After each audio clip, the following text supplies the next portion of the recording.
What is the objective of this presentation? 1. To establish a timeline when Jacob, Joseph, and Moses could have been in Egypt. 2. To show the date when Joseph might have been the prime minister in Egypt. 3. When was Moses born?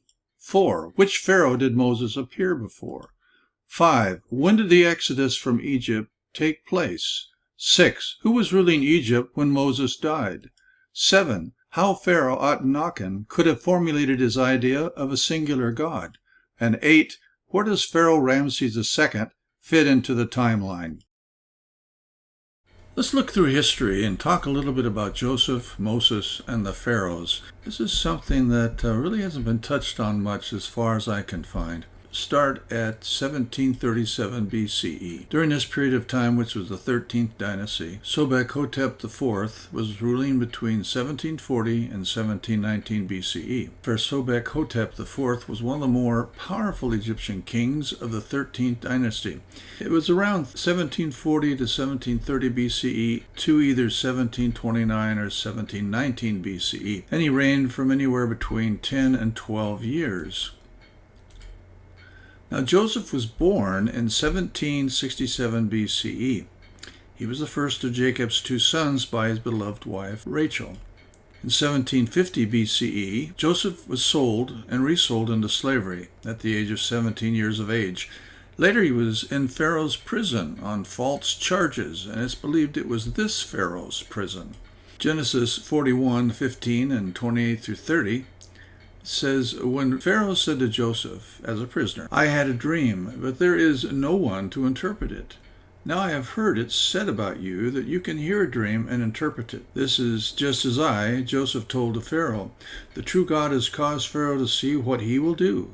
There are to be 7 years of great abundance in all the land of Egypt, but 7 years of famine will certainly arise after them. And all the abundance in the land of Egypt will certainly be forgotten, and the famine will exhaust the land. As a result of this dream and its interpretation, Joseph became prime minister of Egypt in 1737. Later on, 1728 BCE, Jacob, with his family, enters Egypt, and the famine was ongoing. The Middle Bronze Age drought, which occurred approximately between 1800 and 1700 BCE, was a significant environmental event that affected various regions in the Middle East, particularly Mesopotamia and the Levant. While the exact duration and severity of the drought are difficult to determine, archaeological evidence and historical records provide insight to the impact it had on the society during that time. Mesopotamia, the cradle of civilization, experienced the effect of the Middle Bronze Age drought. The region heavily relied on the Tigris and Euphrates River for irrigation and agriculture. However, during this period, these rivers experienced reduced water flow and irregular precipitation patterns.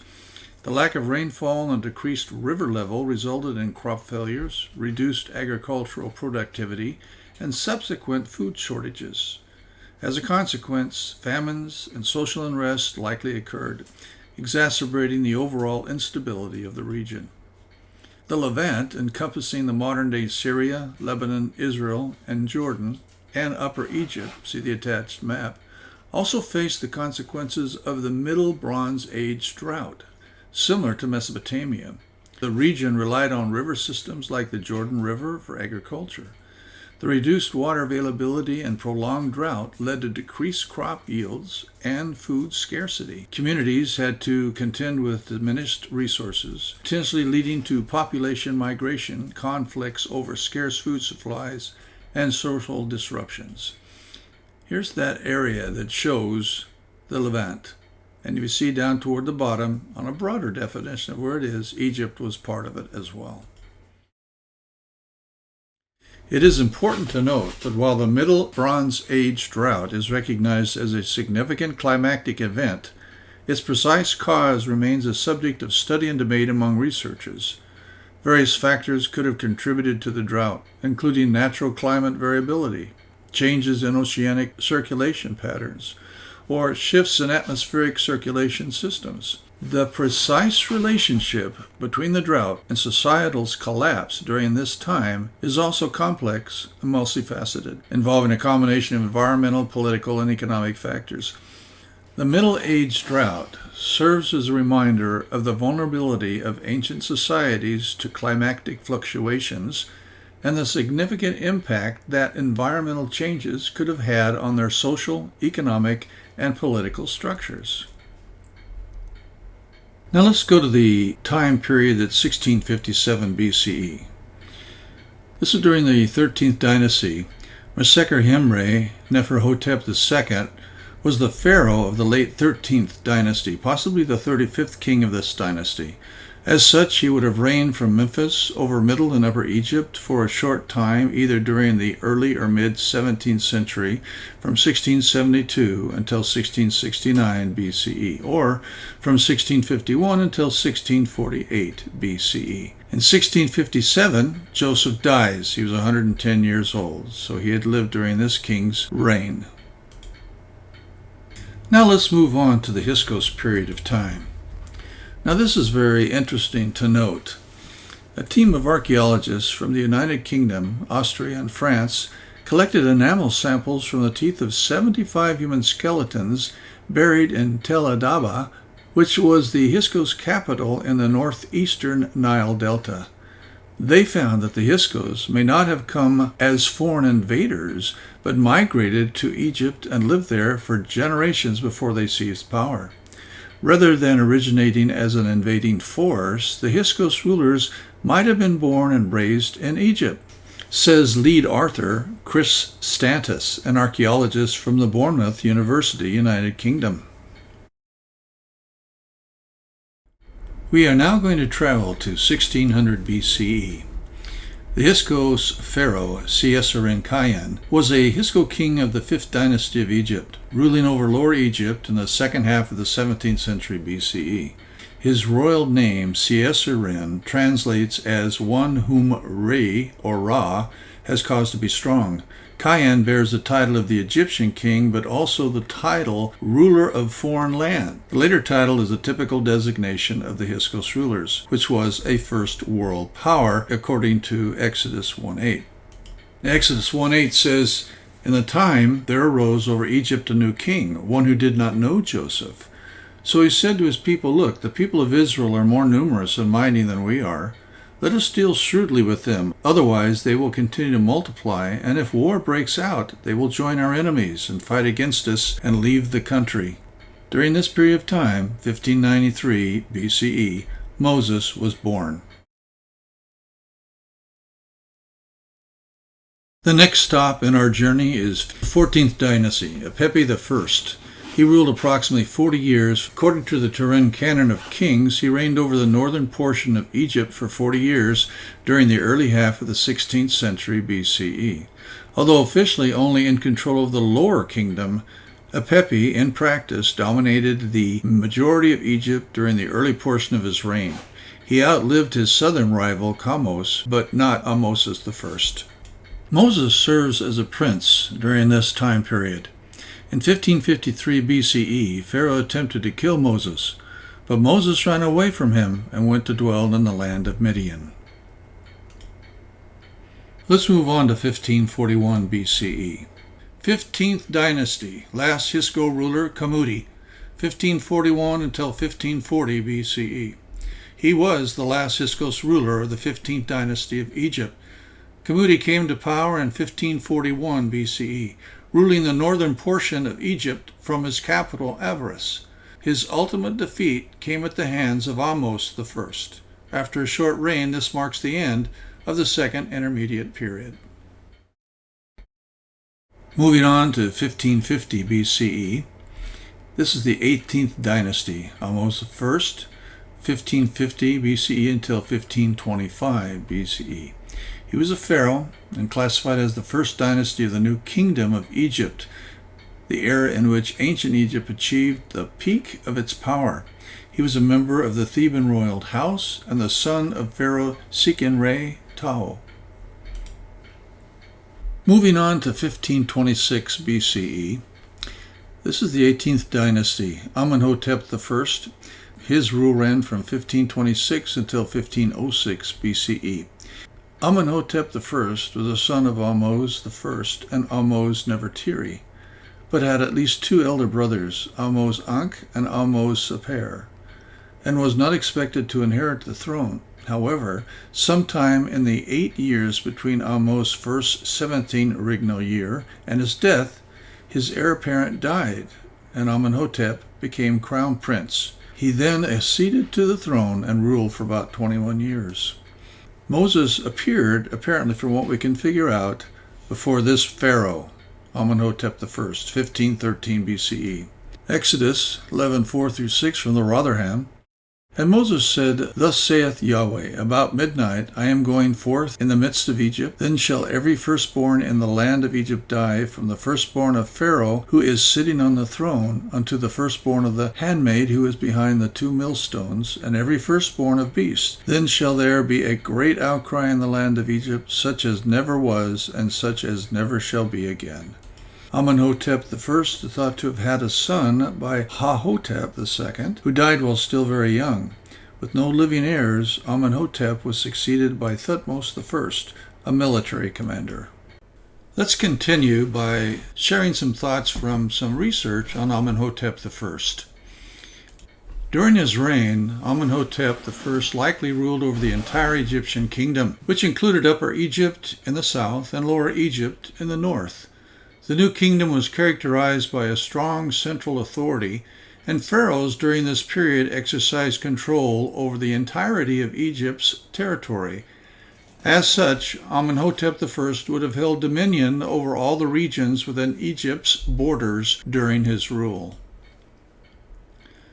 Amenhotep I, also known as Amenhotep the Magnificent, was an ancient Egyptian pharaoh who ruled during the 18th dynasty of the New Kingdom. He reigned from around 1526 BCE to 1506 BCE, although the exact dates of his reign are still debated among scholars. Early life and family. Amenhotep I was the son of Ahmose I and Queen Ahmose-Nefertiri, and he was born in Thebes, the capital of ancient Egypt. He belonged to the powerful royal family of the 17th dynasty, which plays a crucial role in expelling the Hyksos, a foreign group who had invaded and controlled parts of Egypt during the Second Intermediate Period. Reign and achievements. Amenhotep I ascended to the throne after the death of his father and initiated a number of significant policies and projects during his reign. He is often regarded as the founder of the New Kingdom due to his efforts to consolidate Egypt's power and influence. One of Amenhotep's first notable achievements was the restoration of traditional Egyptian religious practices, which had been disrupted by the foreign rule of the Hyksos. He actively promoted the worship of Amun, the chief deity of the Egyptian pantheon, and sought to reinforce the authority of the priesthood. Amenhotep I also conducted military campaigns, particularly in Nubia, modern-day Sudan, and Libya, to secure Egypt's borders and protect its interests. He is known to have established fortifications along the Nile River and engaged in trade and diplomatic relations with neighboring regions.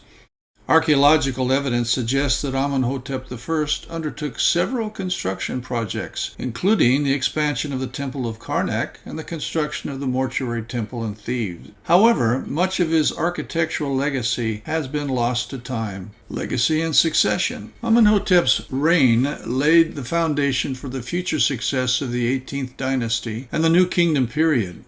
He established a stable and prosperous kingdom, which his successors would build upon to create one of the most powerful and renowned periods in ancient Egyptian history. Amenhotep I was succeeded by Thutmose I, who continued Amenhotep's policies and expanded Egypt's influence further. Thutmose I married his half-sister Ahmose, who was likely the daughter of Amenhotep I and Queen Ahmose-Nefertiri. Although Amenhotep's first reign is not well documented as some other pharaohs, his contributions to the restoration of Egypt, religion, military campaigns, and building projects mark him as an important figure in ancient Egyptian history. Do we know when Amenhotep first died and at what age? The exact date of Amenhotep's death and his age at the time are uncertain due to limited historical records. However, based on the available information, it is believed that Amenhotep I died around 1506 BCE, toward the end of his reign.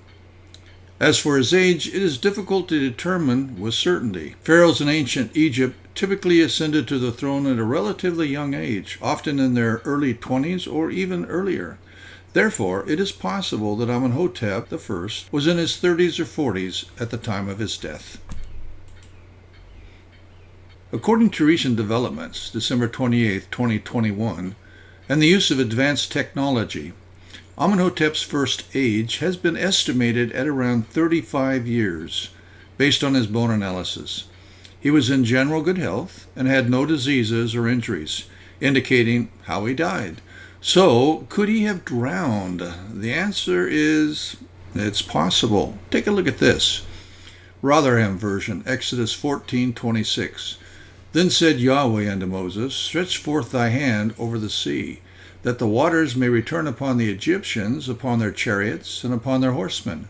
So Moses stretched forth his hand over the sea, and the sea returned towards morning to its steady flow. When the Egyptians were fleeing to meet it, thus Yahweh shook off the Egyptians into the midst of the sea. Thus the waters returned and covered the chariots and the horsemen, even all the forces of Pharaoh that were entering after them into the sea. Not so much as one among them was allowed to survive. And then Psalms 136:14, the A part says, and shook off Pharaoh and his army in the Red Sea. Does most of the archaeological community agree that Thutmose I was Amenhotep's the first son or one of his generals? The majority of archaeological community agrees that Thutmose I was the son of Amenhotep I. This conclusion is based on several pieces of evidence, including inscriptions and relief found at the Temple of Karnak that depict the familial relationship between Amenhotep I and Thutmose I. These inscriptions refer to Thutmose I as the son of the king and the queen, which strongly suggests that he was Amenhotep's first biological son. Furthermore, Thutmose I married his half-sister, Ahmose, who is believed to be the daughter of Amenhotep I and Queen Ahmose Nefertiri. This marriage served to solidify Thutmose I's claim to the throne and maintain the legitimacy of the royal lineage. While there may be some differing opinions among scholars, the prevailing consensus among Egyptologists is that Thutmose I was indeed the son and direct successor of Amenhotep I. Why do some scholars say that Thutmose I was not Amenhotep's first son? While the prevailing consensus among scholars is that Thutmose I was the son of Amenhotep I, there have been some alternative theories proposed by a minority of researchers. These alternative viewpoints question the direct father-son relationship between the two pharaohs. The primary reason for this skepticism is the absence of clear and explicit evidence establishing the direct paternity of Thutmose I by Amenhotep I. Some scholars argue that the available inscriptions and depictions do not definitely establish the biological relationship between them. Additionally, the limited historical documentation and gaps in our knowledge of the period make it challenging to draw firm conclusions. These alternative theories propose that Thutmose I may have been a high-ranking general or a close relative who ascended to the throne through marriage or adoption. These hypotheses are often based on the interpretation of certain inscriptions and the consideration of political circumstances during that time. It is important to note that alternative theories are part of the scholarly process where differing interpretation and hypotheses are explored and debated. Outside authorities, Amenhotep I is thought to have had one son by Ahotep II, Amenhat, who died while still very young. This remains a consensus, although there are arguments against that relationship as well. With no living heirs, Amenhotep was succeeded by Thutmose I, who he married to his sister Ahmose. Since Ahmose is never given the title of king's daughter in any inscriptions, some scholars doubt whether she was a sibling of Amenhotep I. Some information appears to indicate that Amenhotep's first son died in infancy, while other resources tell us he died childless. At any rate, his military commander, Thutmose I, who was married to the king's sister, Princess Ahmose, assumed the throne upon Amenhotep's first death.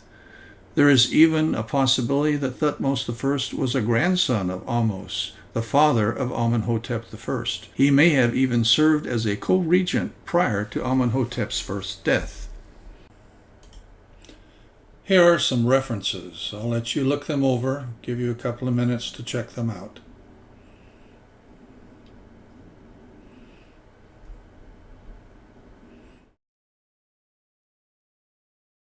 Could it be that Amenhotep's firstborn son, Amenhet, died during the plague from God?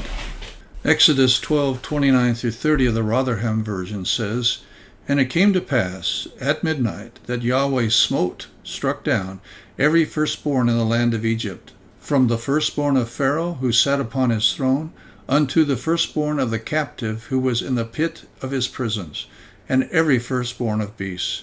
Then rose up Pharaoh by night, he and all his servants, and all the Egyptians, and there rose a great outcry throughout Egypt, for there was not a house where there was not one dead." Here's an article talking about ancient Pharaoh reveals secrets after his mummy is digitally unwrapped. Let's look closer. Cairo, Egyptian scientists have unwrapped a 3,500-year-old royal mummy without peeling away a single layer of embalming linen. Instead, they used advanced X-ray technology and computerized tomography scanning to catch a glimpse of King Amenhotep's I mummified body and the secrets it has harbored for millennia. For the first time, we can know information about the mummy without disturbing the mummy, according to Zahi Hawass, a prominent Egyptologist and one of the scientists involved in the research. The findings were published Tuesday in a study co-authored by Hawass and Dr. Sahar Salim, a radiological professor at Cairo University's Department of Medicine. Using scanning technology, researchers were able to see the face of the ancient king. They also learned his age, height, and how healthy he was when he died. The 3D image generated by the study shows that Amenhotep I had an oval face with a narrow chin, small nose, and mildly protruding upper teeth. He was around 35 at the time of his death, researchers established, based on the analysis of his bone, and was in good general health, with no disease or injuries appearing to indicate how he died. His teeth were also remarkably intact, researchers found. Do we have any idea how Pharaoh Amenhotep I died? The exact cause of Pharaoh Amenhotep's first death is not definitely known, as historical records from ancient Egypt can be fragmentary and ambiguous. Amenhotep I was a ruler of the 18th dynasty in ancient Egypt, and he reigned around 1526 to 1506 BCE. His death occurred over 3,500 years ago, and there is limited information available regarding the circumstances of his passing. Some historical sources suggest that Amenhotep I might have died at a relatively young age. His mummy, which was discovered in the Deir el-Bara cache DB 320 in the 19th century, does not show any obvious signs of violent injury or trauma. However, the state of preservation and the available evidence do not provide a clear cause of death. It is important to note that the study of ancient Egyptian history and rulers is an ongoing field of research, and new discoveries and interpretations continue to shape our understanding. Advances in technology, such as DNA analysis, radiographic imaging, and other scientific methods, have contributed to our knowledge of ancient Egyptian mummies and their potential causes of death. In the case of Amenhotep I, while there are theories and speculations, there is no definite answer as to how he died. The historical record is often incomplete and open to interpretation, and researchers must rely on the evidence that has survived from the ancient times to piece together the puzzle of the past. Is it possible that Amenhotep I died by drowning in the Red Sea early in his reign? Biblically speaking, Psalms 136:14a says this, "And shook off Pharaoh and his army in the Red Sea." Let's go back and discuss a few other points. The study also revealed that Amenhotep's I brain was not removed during the mummification process like most of the kings of the modern kingdom, such as Tutankhamun and Ramses II. And he was buried with 30 amulets and belts with golden beads. Amenhotep I ruled Egypt for about 21 years between 1525 and 1504 BCE. His original tomb has never been located, but his mummy was found reburied in Luxor in 1881. The CT technology employed is normally used in clinical settings to scan the bodies of living humans. Salim told NBC News via WhatsApp on Tuesday, but it can also help study mummies in a non-disruptive way.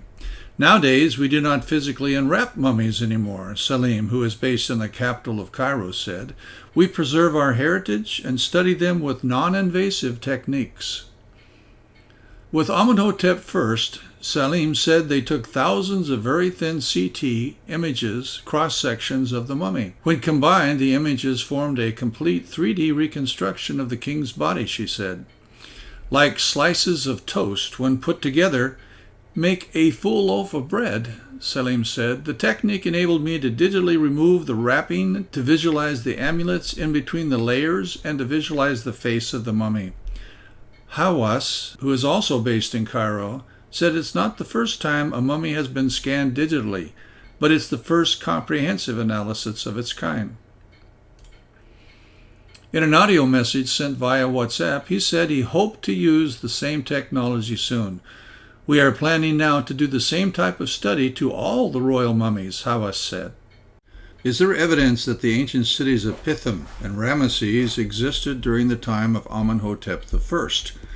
Why do I ask that question? Well, many researchers and or archaeologists say that because the city of Ramesses is mentioned, and because the Pharaoh Ramesses has the same name, they think that that explains why the Exodus took place during the time of Ramses II. Well, let's talk about it. Is there evidence to suggest that the city of Pithom did exist during the time of Amenhotep I, who was an Egyptian pharaoh of the 18th dynasty, ruling around 1506 BCE? Pithom is mentioned in ancient Egyptian text and is associated with the biblical story of the Israelites' enslavement and exodus from Egypt. The ancient city of Pithom was one of the two cities, the other being Ramesses, that were built by the Israelites as store cities during their enslavement in Egypt, according to the Hebrew Bible at Exodus 1:11. These cities were constructed under forced labor, so they put slave masters over them and oppressed them with forced labor, and they built Pithom and Ramses as store cities for Pharaoh. The site of Pithom is generally identified with Tel el Maskuda in the eastern Nile Delta of Egypt. Archaeological excavations at Tel el Maskuda have uncovered remains of a large ancient city with evidence of brick structures, storage facilities, and fortifications, all suggesting that it was a significant settlement during the New Kingdom period of Egypt, which includes the reign of Amenhotep I. It's important to note that the dating of ancient Egyptian history can be complex and subject to ongoing research and revisions. However, based on current evidence, there is strong indication that Pithom and Ramesses did exist during the time of Amenhotep I and played a role as the storage cities mentioned in the Bible. Here's the scriptural evidence. It's taken from the Rotherham version, Exodus 1:1. So they set over them chiefs of tribute, to the end that they might humiliate them with their burdens, and they built store cities for Pharaoh, even Pithom and Ramesses, written 1512 BCE, during the time of Amenhotep I. We're talking about the Hebrew. Look at the word for built. Now when we break down the meaning of that, we see that it means to build. Further, telling us construct, erect, put up, assemble, set up, raise, make, create, mold, everything pointing out that before this time it had not existed. So that, I think, is very interesting. So let us progress in our timeline to 1506 BCE. This is the 18th dynasty of Thutmose I. This runs from 1506 BCE until 1493 BCE. Thutmose I's reign is generally dated from those dates. He was succeeded by his son, Thutmose II, ruling from 1492 until 1479 BCE, who in turn was succeeded by Thutmose II's sister, Hatshepsut, who ruled from 1479 until 1458 BCE. Note this. 1473 BCE, Moses died 120 years of age on Mount Nebo in Moab. This was during the reign of Hatshepsut. Moving right along, the 18th dynasty. Akhenaten, Amenhotep IV, was ruling from 1353 until 1336 BCE. As a pharaoh, Akhenaten is noted for abandoning Egyptians' traditional polytheism and introducing Atenism, or the worship centered around Aten. The view of Egyptologists differ as to whether the religious policy was absolutely monotheistic or something else entirely. However, this cultural shift away from traditional religion was reversed after his death. Akhenaten's monuments were dismantled and hidden. His statues were destroyed, and his name was excluded from lists of rulers compiled by later pharaohs.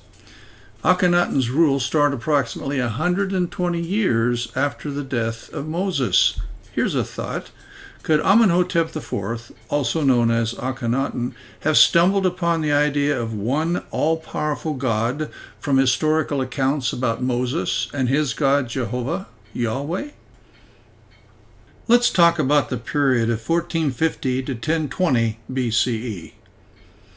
This is the period of the judges in Israel. The period of ancient Israel between the time of Joshua, circa 1450 BCE, and the establishment of the monarchy around 1020 BCE is often referred to as the period of the judges. This was a time of transition and instability in Israel's history, characterized by a lack of centralized leadership and a cycle of disobedience, oppression, repentance, and deliverance. During this period, the Israelites were organized into tribes, and each tribe had its own territory. The book of Judges in the Hebrew Bible provides an account of this period, highlighting various leaders known as judges who emerged to lead the Israelites in times of crisis. These judges were charismatic figures who helped deliver the Israelites from oppression by neighboring peoples, often through military victories or other means. After this period of the judges, the Israelites eventually transitioned into a monarchy. The last judge mentioned in the biblical account is Samuel, who anointed Saul as the first king of Israel around 1020 BCE. This marked a significant shift in Israelite society and governance, as they moved from a loosely organized tribal system to a more centralized monarchy. Our final point of discussion is the time period of 1279 until 1213 BCE, which is the 19th dynasty when Ramesses II ruled. He was commonly known as Ramses the Great. He was the third ruler of the 19th dynasty. Along with Thutmose III of the 18th dynasty, he is often regarded as the greatest, most celebrated, and most powerful pharaoh of the New Kingdom, which itself was the most powerful period of ancient Egypt. He is also widely considered one of ancient Egypt's most successful warrior pharaohs, conducting no fewer than 15 military campaigns, all resulting in victories, excluding the Battle of Kadesh, generally considered a stalemate. Ramses II was ruling Egypt during this period of time, 1268 to 1208 BCE, which was the period of the Israelite judges Deborah, Barak, and Gideon. This was also the time of the Canaanite and Midianite oppression of Israel.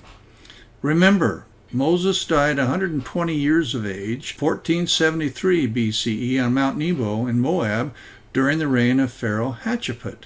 This was 194 years before Ramses II ruled Egypt. Therefore, the evidence indicates that Ramses II was not the pharaoh during the time of the Great Exodus from Egypt.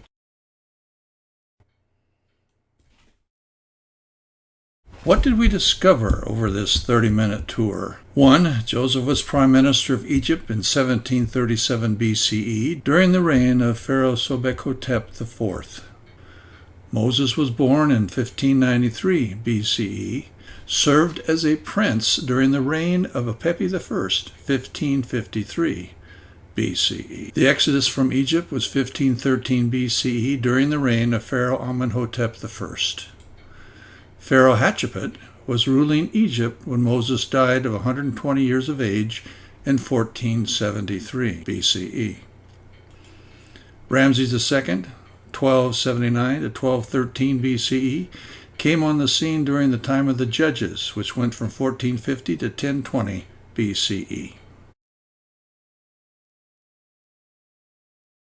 So here are a list of the references that you could look at if you would like. I'll leave it there for a minute. And then I'd like to go on to a disclaimer. Pinpointing the exact dates when Pharaoh reigned or ruled in ancient Egypt can be a challenging task due to several factors. 1. Incomplete historical records. Ancient Egyptian records can be fragmentary, inconsistent, or even lost over time, making it difficult to establish a precise chronology of rulers. 2.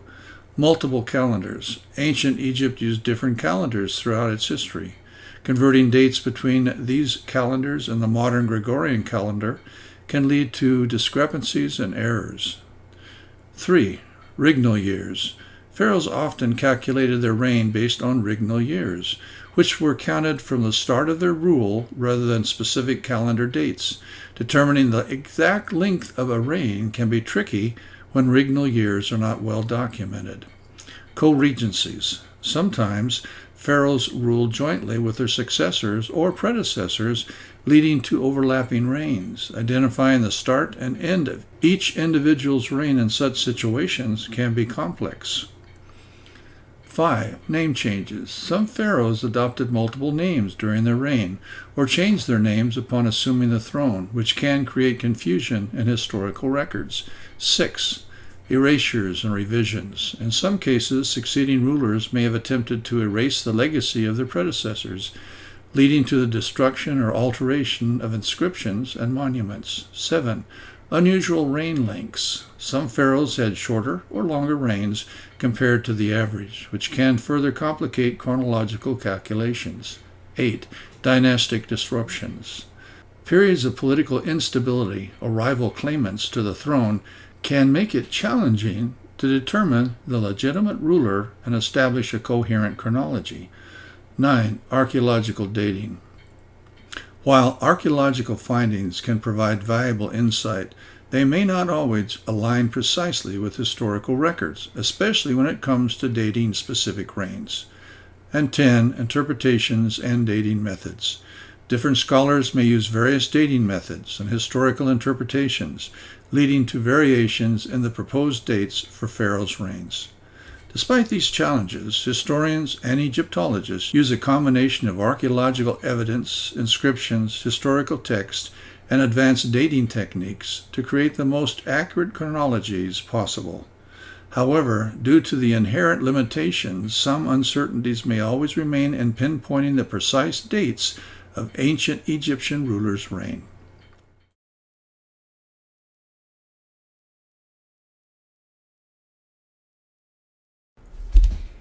So then, let's summarize all that we've been saying in one-page presentation, okay? In 1767, Joseph was born. Joseph was sold and resold into slavery, 1750 BCE. The 13th dynasty of Neferhotep I, 1747 to 1736 BCE, took place. Joseph became prime minister during this period of time, 1737 BCE. Then Jacob, with his family, enters Egypt around 1737, perhaps maybe 1728 BCE. Joseph dies 1657.